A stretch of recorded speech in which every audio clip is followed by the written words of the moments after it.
Thursday, March 12th edition of the Carolina Weather Video. Meteorologist Matthew East along with you this morning. Look at these high temperatures from across the region yesterday. 86 in Columbia. It hit 83 in Charlotte, 84 in Fayetteville, 84 in Wilmington, 86 in Jacksonville, well up into the 70s in Greensboro and Raleigh, some 60s in the mountains. Let's talk the Greensboro viewing area specifically, the Triad viewing area, 72 degrees the high yesterday in Lexington, 75 in Burlington, 76 in Asheboro. And then look at all the 80s across the Charlotte viewing area yesterday. 84 in Wadesboro, 83 in Monroe, 82 in Gastonia, 81 in Concord. And we did have a number of record high temperatures tied or broken yesterday. New Bern and Wilmington both setting new record highs for the day yesterday, and then you had Charlotte, Florence, and Savannah, Georgia all tying record highs for yesterday. So certainly it was a warm day across the region. We also had some rain. I'll show you that in just a second. Now, this morning it's a little cooler. Still 60s in much of South Carolina and southeastern North Carolina, but down to 52 in Greensboro. A few spots in the Triad area in the upper 40s and down to 39 in Boone. And there is some fog out there, especially focused in the southern foothills and the western side of the Charlotte metro back toward Asheville. And some of those areas I just mentioned included in a dense fog advisory for a while this morning, including Catawba, Lincoln, Cleveland, and Gaston counties, and back to the foothills north and west from there. All right, here's a look at the overall setup for today. Our previous cold front, that's now gone, well off to the south and east of us. Next area of low pressure already taking shape, though, over Texas and Louisiana. Now, let's talk about the rain from yesterday. First of all, there's a look at the radar imagery from 7 a.m. to 7 p.m. And as you get into the afternoon, you had kind of a more convective nature to the showers, even a couple of flashes of lightning here and there around the region as a whole as we went through yesterday. But again, that front that caused that activity is now offshore. A couple lingering showers near the Carolina coast this morning. That'll be gone soon. And now we turn our attention to the next storm system, producing more rain in Texas and Louisiana. And that system gets here by tomorrow. So here is our setup for today. Northeasterly flow in place, so it is going to be a cooler day by a pretty wide margin in some spots compared to what we saw yesterday. Really, I think over most of North Carolina, it is a very nice day. I think sunshine holds on for most of the day in most North Carolina spots, but a different story in South Carolina. The clouds much more stubborn down that way. And then as we get into tonight, those clouds fill in across the entire region as that system begins to make pretty good progress toward our area. Your highs today held down compared to the previous couple of days, and that's what we're looking like this afternoon. Let's see. All right, we go out to the day tomorrow, and here comes that system rolling into the region. Now, exactly how our temperatures behave tomorrow will depend on the timing of this rain, but it looks like it's going to be a pretty chilly overall rainy day, and certainly by the afternoon hours, most of us seeing rain. It may be as early as morning down around the Charlotte metro area, and then that mass of rain develops north and east from there.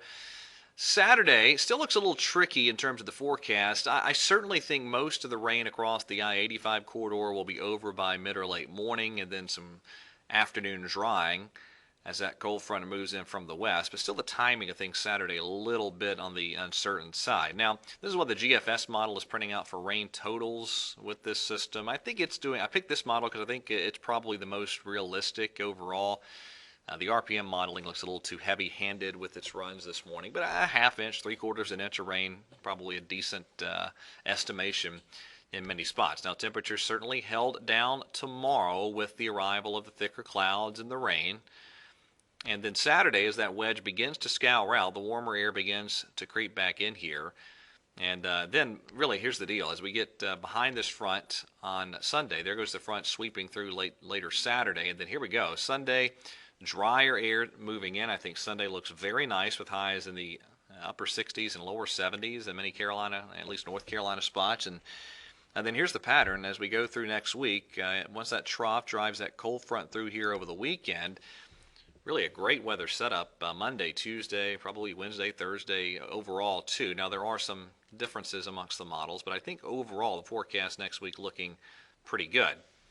Now, I mentioned some discrepancies. Let me show you the Canadian model. First of all, now this is tomorrow. That rain moving in tomorrow afternoon on the Canadian model. You have a rainy setup then tomorrow night through Saturday morning. That is the precipitation through the morning hours, Saturday until early afternoon. And then you notice the precipitation exiting as you get deeper into Saturday.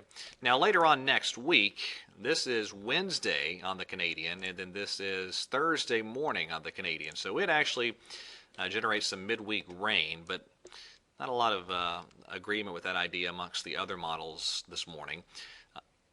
Here's the GFS look for Thursday evening, tomorrow evening. Pretty good, well-defined cold air damming signature there. High pressure centered over New York, building down the eastern seaboard, and then as you get on into Friday, there comes that rain. Again, this is the 0Z run of the GFS. Notice the high pressure offshore, but you have some residual cold air damming in place. It becomes sort of an in situ CAD situation there, in situ cold air damming, where you have a lot of cool air, then the rain falling into that, kind of reinforcing that cool, stable layer. There's a more close-up view tomorrow afternoon in the Carolinas. And again, in response to the arrival of that rain, you can see temperatures held in check. This is the GFS forecast high temperature map tomorrow. And you have 40s for highs all the way down into Georgia and even far northeastern Alabama. Now you get into Saturday. This is the precipitation through the pre-dawn hours Saturday morning on the GFS. And then you notice here really not much through the morning hours, through the I-85 corridor and into the afternoon. Certainly things continuing to dry out. So if the GFS is to be believed, much of the Charlotte and Triad regions can avoid some rain Saturday. It's over by late Friday night. Now the European lingers the rain through much of Saturday, so we'll have to see how that timing works out. And in fact, the GFS clears things out quickly enough Saturday that you have some low 70s for a lot of highs. I think it's a little bit overdone. I'm going to go 60s Saturday, but certainly improvement as you get deeper through the weekend. Now Sunday looks great. This is midday Sunday. Fantastic weather setup. Monday, high pressure overhead, so plenty of sunshine. Highs look great in the 60s in many spots. And then Tuesday, next cold front approaching from the northwest on the GFS, and then that blows through by Wednesday.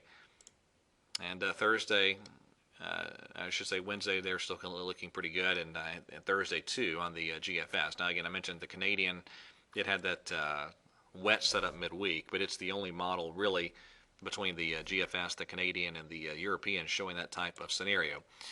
So, we'll see how that plays out for the middle of next week. But the bottom line is, as you get deeper into the weekend, improvement will take place. All right, that is it for today's edition of the Carolina Weather Video. Everybody have a wonderful day, and God bless.